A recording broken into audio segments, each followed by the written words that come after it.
Muted. A little later. As I said, my name is Robbie Crane, and I work at Purdue University.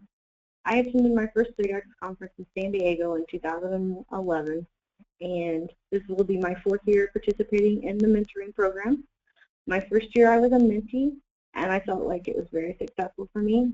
I later became a mentor, and I've been a part of the advisory committee now for a couple of years. Some of you may have met me at the poster session in St. Pete, and I'm really missing that warm weather right now. Our high today is 45, and it's going to hit 0 again this weekend. So hopefully you have better weather than that where you are. I want to thank you for attending this webinar, and also to let you know that the advisory committee really looks forward to working with all of you. We want this year to be a huge success, and with all of us working together, we're sure that we can do that. I do have a few instructions for this webinar. As you may have noticed, everyone is muted. This helps cut down on the number of interruptions and background noise during the orientation. For questions, you can raise your hand, or you can ask a question in the chat. Beth and a couple other members of the advisory committee are keeping an eye on that for me, so that way I don't have to try and watch that and also give the orientation. If you have any questions, please let us know. At the end of the orientation, I'll also unmute everyone, and it'll give us a little chance to ask questions that way also. We're recording this webinar, and it'll be available later for you to review it. If possible, I'll try and put it out on the Wiki, but we're planning on sending, I'm also going to send out the PowerPoint that I'll be showing you today, and I'll also try and put that on the Wiki for you.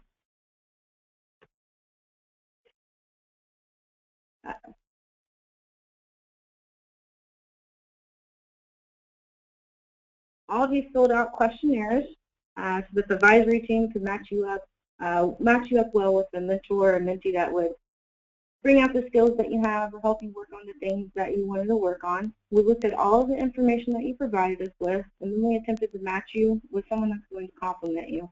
For instance, matching someone who was interested in management with someone who had management experience, help desk personnel with someone who's been there. The advisory team wants to do their best in ensuring that you're properly matched. And if at any time you have questions or concerns about your pairing, please contact your advisory team member. This is just one of the reasons that we are here. Previous groups have given us feedback on the program, and we've used that feedback to continue to improve, and we expect to receive feedback from you so that we can continue to improve. Now I'm going to attempt to give a poll. A little bit of an icebreaker.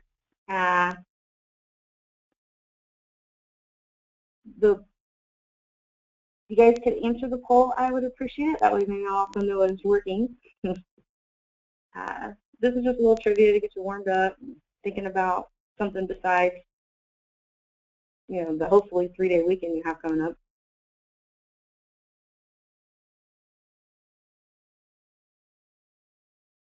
It looks like most of you have voted. If you haven't, please take this chance to vote. It looks like we are waiting for one more. And our next slide, I'll show you the answer.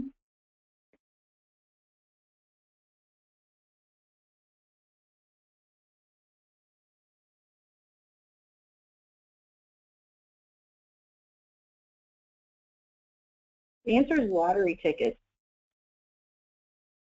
$70 billion on lottery tickets. This surprised me.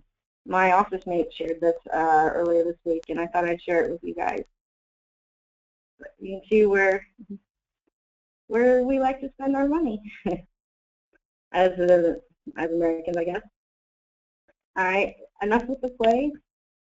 A little bit more about the advisory team and the program. There are several of the advisory team members, and each of us are assigned 2 to 3 pairs. And we'll be in contact with you to discuss how the pairing's going and if you have any questions or concerns. I'll be checking in with my pairings probably over the weekend, and we'll also continue to check in with you every month or so to see how you're doing. If you have any questions, it's a great time for you to ask us, you know, if you need additional resources, if you need help with goals, any other questions you have. We'd love to hear from you. I really like it when people contact me and they have questions. I like helping them figure things out. So The rest of the mentoring team feels the same way, so please contact us. We want to make this a great year for the mentoring. Here are their advisors for the team. So one of these, you should have received an email that showed who your mentee or your mentor was, and it also gave you information on your advisor. If you did not receive that email, please contact one of us, and we'll get that information to you as soon as we can. I emailed out a mentoring guidebook this morning, which was a little late, and I apologize for that. In that guidebook, there's quite a bit of information about mentoring itself and what you can, like ways to initiate contact. One of the things that we wanted to discuss today is how mentors should kind of be the ones that make the initial contact with their mentees. We want you to give your mentee some information about yourself and maybe ask them to respond in kind. Some icebreakers are good, a bit about you, your work, some hobbies. This can go a long way towards getting to know each other and help open up your relationship for a little more success earlier on, to give you enough time to help really start building a real successful pairing. The mentors are mentoring because they want to, and they're interested in getting to know their mentees. So try and set up a time to talk and have an agenda for at least that first talk. That way there's not a lot of dead air or a lot of wondering what it is you should be talking about next. The agenda could be a discussion of what your day is like for your job, what you're interested in improving, what you want to be doing in a year or 5 years. Talk about what you believe mentoring is and what it should include. Those are things that will help you get this relationship started in your initial meeting. Some homework may be required for in between meeting with your mentor or your mentee. This is good homework. This is the type of homework where, it's more of introspective generally, things that you want to work on or things that you've seen that need improvement. So this is all going towards professional development. So think of it as more of a reward for yourself. These meetings are an opportunity, and having the agenda for each meeting, as I mentioned, can help. You don't always have to stick to that agenda, but knowing what you plan to discuss can be really helpful.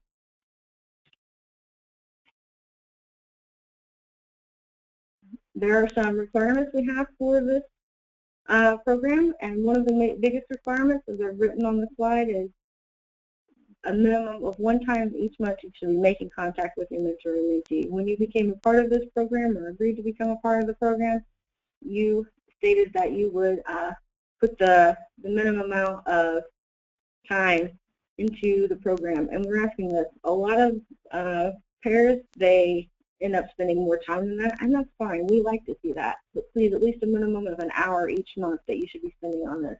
If you find that you cannot spend this much time, please contact your advisory team so that we can either find a new mentee or a new mentor for you,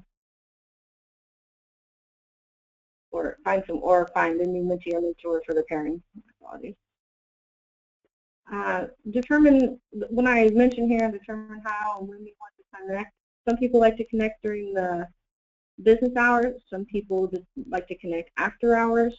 Whenever you're connecting, make sure it's when you can set aside some quality private time for yourself, where you're not going to have any interruptions, where you're making that time for yourself, because this is important.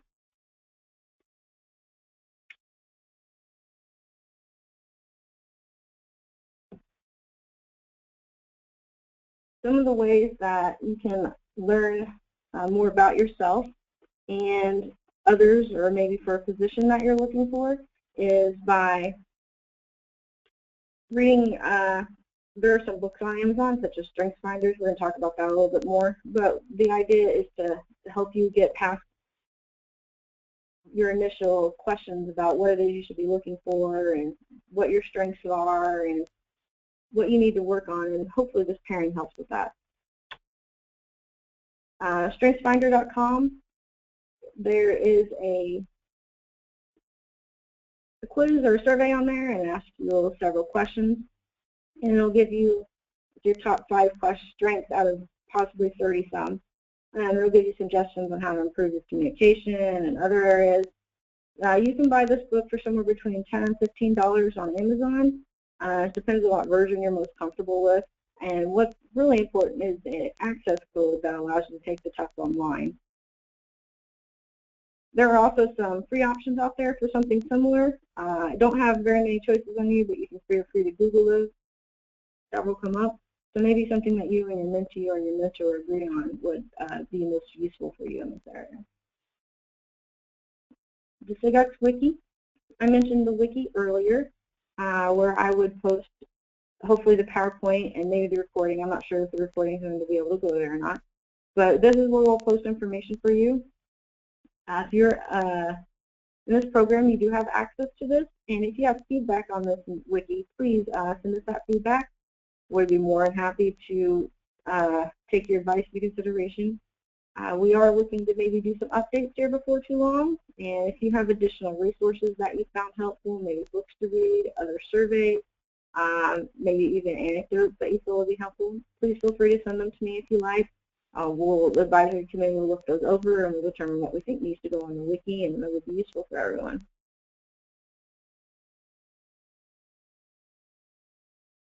The Wiki for this is extremely long, or the URL for this Wiki is extremely long, as you may notice at the top. So once you get there, try and bookmark it. I do believe the mentoring guide allows you to go out to the URL, but in case it doesn't, you'll want to bookmark that. Let's get on going to the goals and objectives. This is going to be a big part of what we're hoping that you do within your first couple of meetings with your mentor or your mentee. SMART goals are often used in higher education. The main IT department where I work uses them. We are given 4 goals, and then we're generally asked to add an additional goal. I'm not sure that this is the best method, but I wasn't consulted. So some of you may have something similar where you work. To give you a little bit of an overview of what some of the goals are where I work, we have something that's called customer focus, where you're providing a high level of customer service. Drive for quality and results, where you're working collaboratively, and you're making good judgment calls. Interpersonal effectiveness and teamwork, proactively contributing, helping towards group efforts. Innovation is a big one where I work, where you develop and implement new and unique ideas and you take appropriate risks. They are longer definitions of these, and you do in no means have to take any of these as your goals, but this is something that where I work, where they give you these goals as something to work towards. So when you're looking at your goals, and we're a big fan of the specific, measurable, attainable, relevant, timely goals. And when you're looking at your goals, one of yours might be to improve your communication. So your goal might be written, such as, I will improve my written communication over the course of this year by examining my previous emails, looking at emails that I believe are well written, and seeing what they have in common. I'll also wait at least 15 minutes or overnight if possible before sending important emails out. This will give me the chance to reread the emails and determine if changes need to be made. You could also change this goal by substituting reports for emails, or maybe you want to change your small group interactions. Whatever it is, focus on 2 to 4 small things that you think you can do to improve. And you don't have to do all these things every single time, but aim to make it a part of the process and eventually become more of a second nature for you. As a project manager, one of the things that I do a lot of is communicate with people. And some of those emails don't contain happy news. I need to be able to make sure that I'm sending that information in a clear and concise way. I'm lucky enough that if I need to send an important email, my office mate will read it over and point out any improvement, and he gives me suggestions. I return the favor for him, and this works out very well for both of us. He's also a project manager. By doing this, we reduce the potential of sending typos or forgetting something important. It's also good to have someone look for tone in your communication as well, so that way you're not inadvertently sending a message that comes out a little angry or demeaning way. On a personal note, last year the goal that I had was to earn my PMP certification by the end of the year, and I was able to do so. So I took a class, I committed to studying each week, and I was able to earn that certification. And one of the reasons is because I was able to set a SMART goal for that. I knew exactly, I knew I needed to spend so many hours per week on this. I knew what the steps I needed to take, and I made myself accountable. Your goals will be unique to you and your situation, and these are just examples to give you a place to start, so please don't feel like you have to take any of these goals and use them.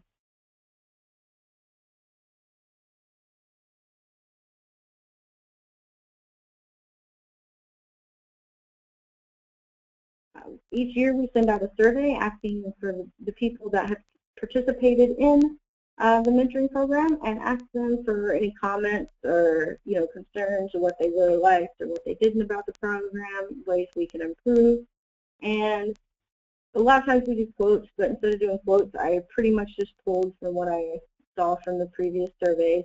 And a lot of what was important to the mentees was that their mentors took the time to listen to them and actually heard what it is they were saying, allowed them to vent to someone who is not a part of their institution or the organization, and they found that extremely helpful. They also were able to practice difficult conversations with their mentors, gave them a chance to build up the confidence to have those conversations. And they deeply appreciated having a different perspective. Like I mentioned, a different institution or someone who's not part of that issue or scene makes it much easier for the mentee to get advice. Encouragement was also important. Mentees felt they were very, very well encouraged by their mentors. Some of the mentors replied that they felt encouraged by having spoken with their mentees or met with their mentees. That sometimes they changed their behavior towards people they work with, or they saw that there was something that they were doing that could make things easier for their employees. And mentoring is definitely a two-way street. As a mentee and as a mentor, you both gain from these relationships. It helps to be receptive to the feedback provided to you by your mentor. So when your mentor is providing you this advice, try to listen with an open mind. Ask questions if you don't understand. Prepare yourself. Change is only, I have a quote for that actually. But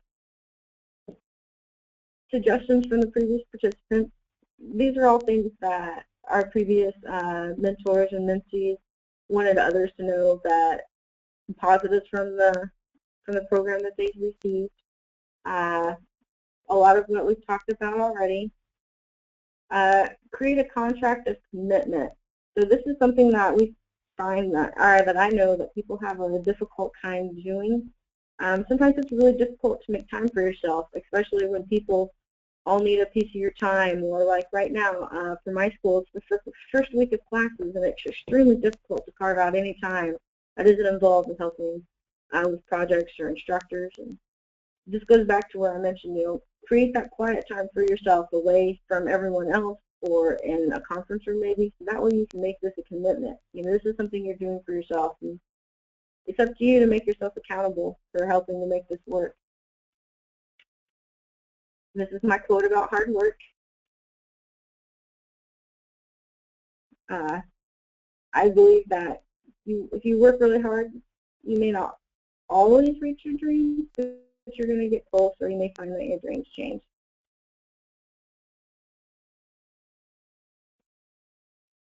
So we'll talk a little bit more about accountability. When you're discussing with your mentors and your mentees, make sure you talk about how much time you're going to be able to commit, and then keep that commitment. During the times where you write your goals down, establishing those ground rules to respect each other's time is important. If, for example, you have times where you're not going to be able to respond to email, let the other person know you don't respond to email between 5 and 7 p.m. or on Saturday evening. Or let them know it might take you a day or so to respond. And discussing these things at the beginning can prevent some misunderstandings later. If you're unable to make a meeting time, then please let the other person know as soon as possible. Also provide some additional times when you are available to meet. We don't want you to keep forgetting to set up your next meeting and missing out on all that time when you should have been able to meet and hopefully working on the next portion of your goals. Make this program a priority. Talk to your supervisors about being in this program. Give yourself the time to benefit from the program. And I just want to reiterate here that being receptive to feedback is very important. That's how you grow. These success strategies are in the mentoring guide, and they're from former participants. When you're meeting with your mentor, please remember that your discussions are confidential, and this is a great time to have those difficult conversations. And mentors should be willing to have these conversations and provide that feedback to you. And if they're not able to do that, please let us know. When you discuss things with the mentoring advisory, the mentoring advisory team, whoever your mentor or your advisor is, my apologies, your advisor, we are also willing to keep our conversations confidential, so please don't hesitate to contact us. I know that at times some work issues can be extremely stressful or hectic, so please feel like you can have those conversations with us. Challenges. These challenges come from previous year's participants as well. I'm a big fan of knowing what the challenges are before I start something. After you've met a couple times with your mentor or your mentee, you'll have a good idea about whether or not you're going to be a good match with your mentor. And please contact your advisor team member if you don't believe you have a good match. We want to find a good match for you, and we'll receive more from the program if this happens earlier in the process instead of waiting until we're halfway through. So if you're not telling us till July that you don't think things are working out, it's going to be a lot more difficult for us to help you get more out of this program. Also, don't try and overdo things. Just having 1 or 2 goals is fine. It's more important that you're focused and willing and able to do what it is that your goals are than it is trying to come up with lots of different goals. Start small. Starting small is just fine.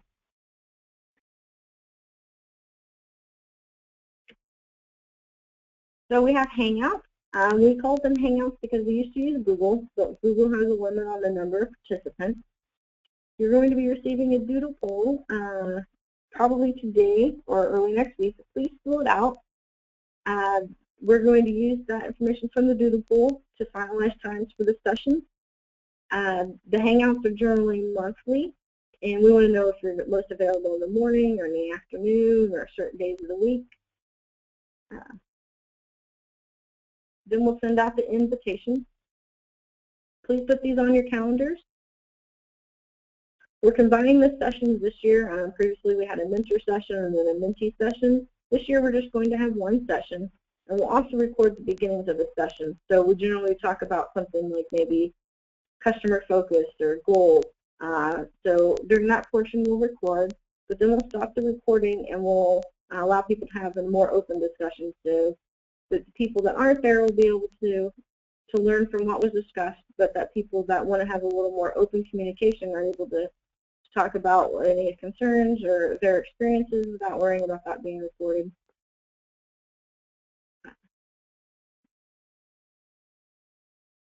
The advisor team will also send out reminders about the Hangouts, put them in your calendars. The guided discussions are fun, and they're a great way to learn a little bit more or get to know the other mentors and mentees. If you have suggestions that you want to give for the Hangouts, we're also willing to hear about those, so please let us know. So right now would be a good time for any of you if you have any questions or comments or ideas to share. I'm going to unmute all of you, and hopefully you're mic'd up. And if you aren't mic'd up, then feel free to type your questions, and we will respond as much as we can. So does anyone have any questions? Oh, it's $30. Fuck that. Wait till the next game sale. Oh, that's way too expensive. I pay $4. That's it. For $5. Yeah. I mean, a TOEFL is the only dating sim worth $10. I looked at that and I thought it was just for XY to 1.8, but maybe I was wrong. I think I was wrong, man. Okay. So we can hear your conversation. What was it? Oh, so what's happening with the eco projector is the internal lens is loose. Okay, so I've muted off a couple of you because your background noise is overwhelming. But if you have questions, please let us know.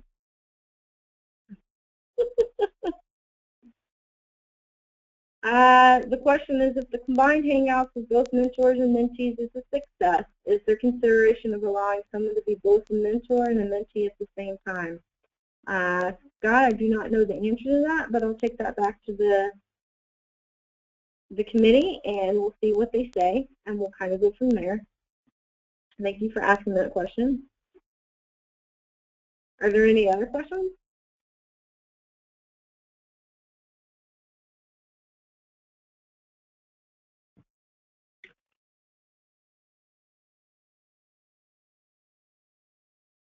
No, Nothing? I've done it before, so this would be my second go around.